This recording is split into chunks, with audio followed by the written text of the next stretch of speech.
What's up, YouTube? I am back. Welcome back. Welcome. If you're new to this channel, don't forget to hit the subscribe button. Click on subscribe and hit the notification bell down below. It is that time again where we talk about books. Today's video, we'll be talking about books. We'll be talking about the books that I've read so far on my Fall TBR. As well, I'll kind of go over the little minor changes I've done with the Fall TBR. And the reason why I'm sitting over here in this side of the room for right now is because I finally got something and got it installed. It took both myself and my husband putting this thing together. But I am so excited to have it. I do record from my phone, so my phone does not give me the option to switch screens or switch the camera lenses. I have an old crappy phone. I need a new phone. So I will pan around behind me because it's actually right in front of me, right over there. Are you guys ready? Are you guys ready?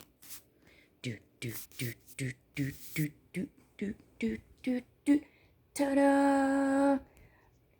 I finally got a bookshelf, you guys. Now, those books on the top shelf, those are my husband's. We agreed that he'll have the top shelf because he is 6'4", and I'm 5'2", so it's easier for him to have the top shelf. Those are his books that he currently has with him here. Again, the rest of his books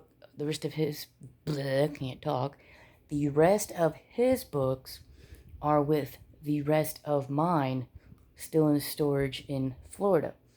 But these are the books that I currently have with me up here, as well as my Kindle. By the way, did you guys hear about that new Kindle Color Soft? Hey, seems pretty cool. Do I want to get it? Yes. Will I get it?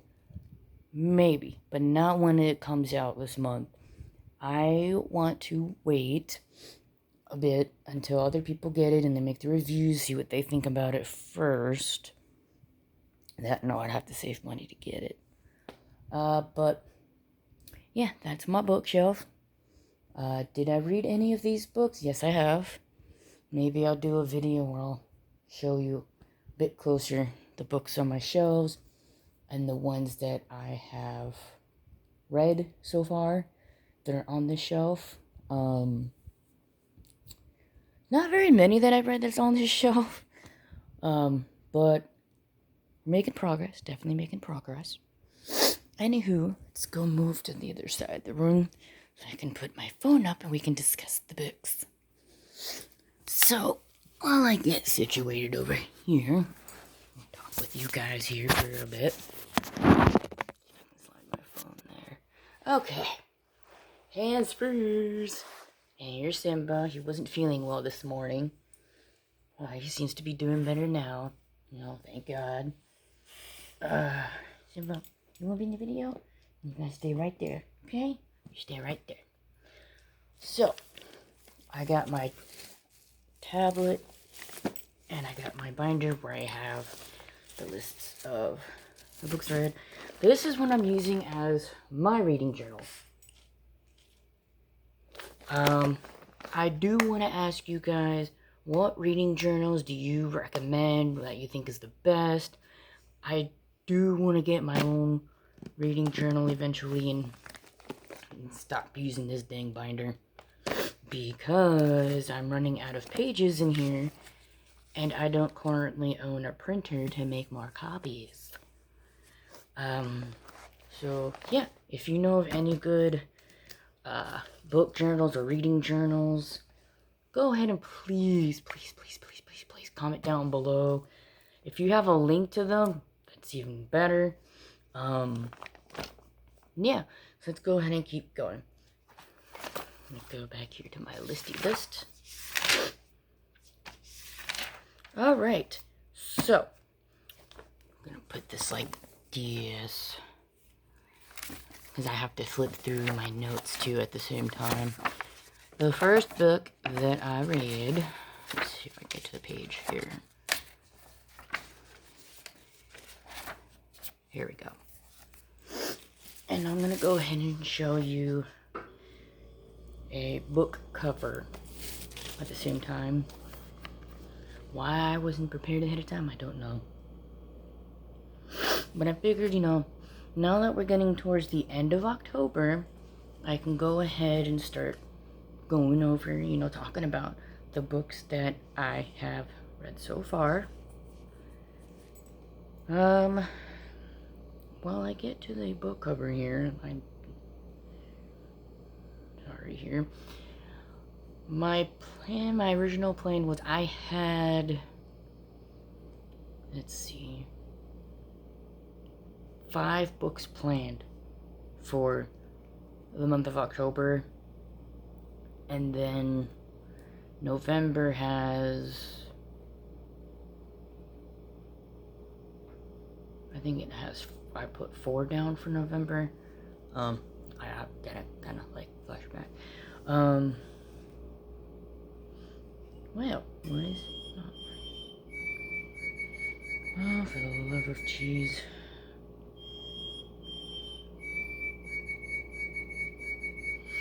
So we have a bird clock, for those of you who don't know. So whenever it's a new hour, it's a different bird that chirps. That one is the 10 o'clock bird. Don't know the name of that bird, but my husband and I jokingly call it the depressed bird. And whenever 10 o'clock hits and we hear that bird, we say, oh, it's depressed o'clock. Just as a little fun thing. Sorry, I am totally getting sidetracked.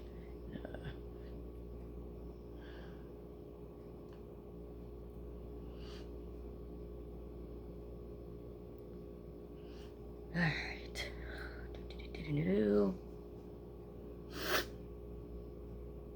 Okay, so. Daggone these things. So. Dagnabbit. Alright. Oh my light. Can you. Okay. There we go. Sorry. There we go.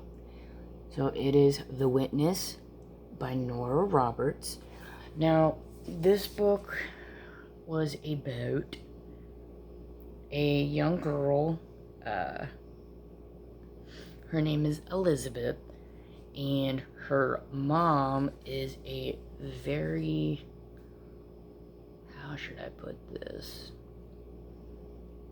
Not just very overprotective, but she's, stupid bug, she's very, very, very over the top.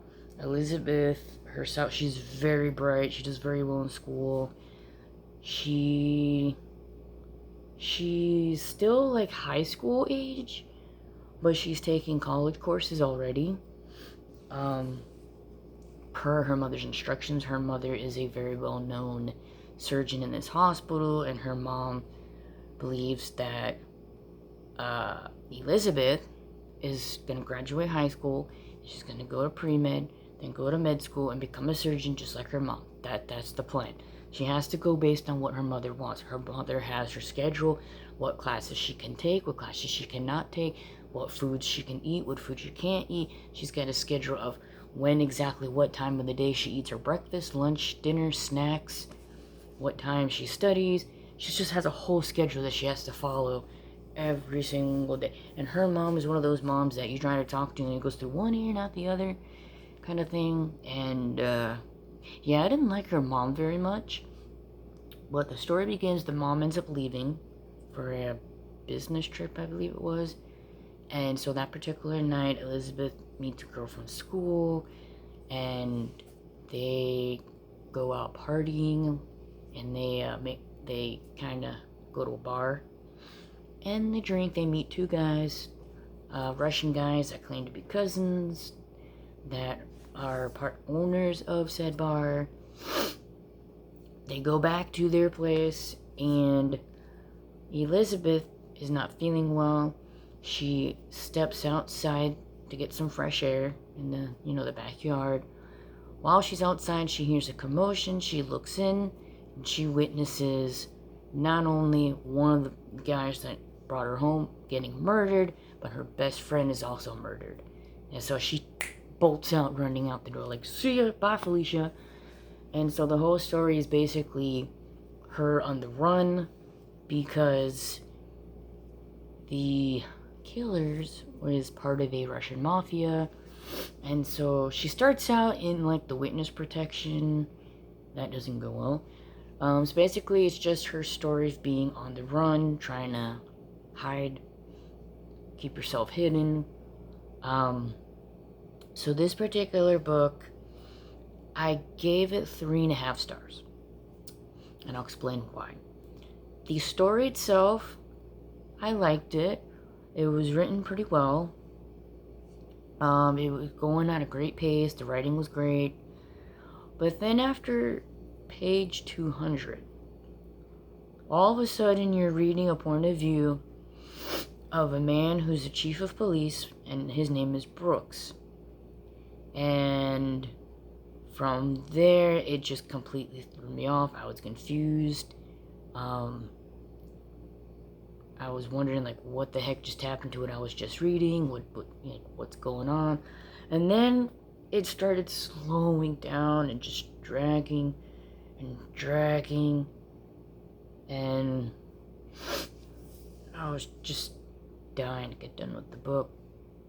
And at one point, it was literally about 3 pages, literally 3 pages of non-stop, of sex talk. Like, I want to do this with her, and it's like, oh my gosh, can we just have like, I guess just one sentence or paragraph at most? Like, I don't want to know what you want to do to this person, just do it. Like, you don't have to be so descriptive. So that kind of annoyed me. I don't really like reading books with a lot of sexual content in it. Because 1, I just don't like it. 2, I'm a Christian. So I don't tend to gravitate books that have that. This book in particular was recommended to me by my friend Hazel. A friend of hers gave her the book, said they liked it, she read it, she loved it, and she wanted me to read it, so I read it. And while I did like the story, again, like I said, I did start getting kind of lost after page 200, and just the so much sex talk going on, it really wasn't a book for me, I would say. I'm not gonna say I don't recommend it, because just because it didn't work for me, it could definitely work for somebody else. Example, it worked for my friend, it just didn't work for me. And that was my opinion on that. So the next book that I read was called The Tasting Menu. Sorry if I'm looking down. I'm trying to look for the cover. By Stuart McBride. If I could just get the picture of the cover there. Okay. So that's the cover. Now this is a Amazon Original Stories, and I happened to I noticed it. It just popped up like advertisement one day on, I think it was Facebook, and it was, excuse me, free, I believe. So this story is about 3 friends in Scotland. They score reservations for this very exclusive restaurant. Let me see, what's the name of that restaurant?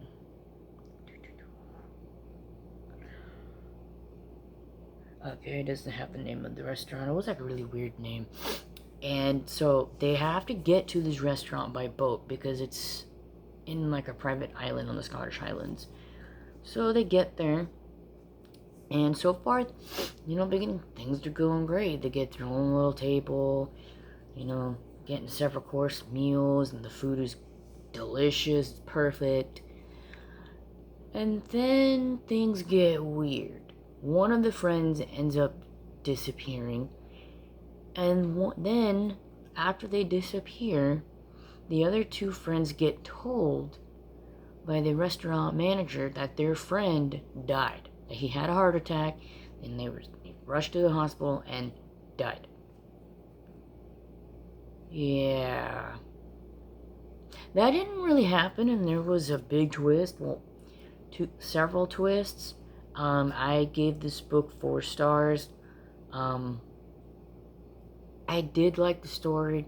I did like how it was written. I did like being able to, read some of the Scottish words there. And the way they described the food was really good. And the only thing that I had a problem with was the actual plot twist. For me, it kind of came a little bit flat. I won't tell you what it is because I don't want to spoil the book. Because that would definitely just spoil the entire book. But I'll just say this. After reading this book, it has made me kind of wonder, am I eating what I think I'm eating? I'll just leave it at that. There was some parts in the story that felt a little bit boring to me because it just kind of went slow. But when the action picked up, it really picked up. There was a lot of, little humor that here and there that was pretty good that I enjoyed. But yeah, so that was that book. And the third book that I read this month, and I'm actually really proud of myself that I managed to read 3 books so far in a month. But the next book is a book that I had been wanting to read for a long time. And that is called Shutter by Lori Faria Stellars. She is a... Oh, crud monkeys. Okay. She is a YA author, and I got introduced to her when I was in high school. That's the book cover. And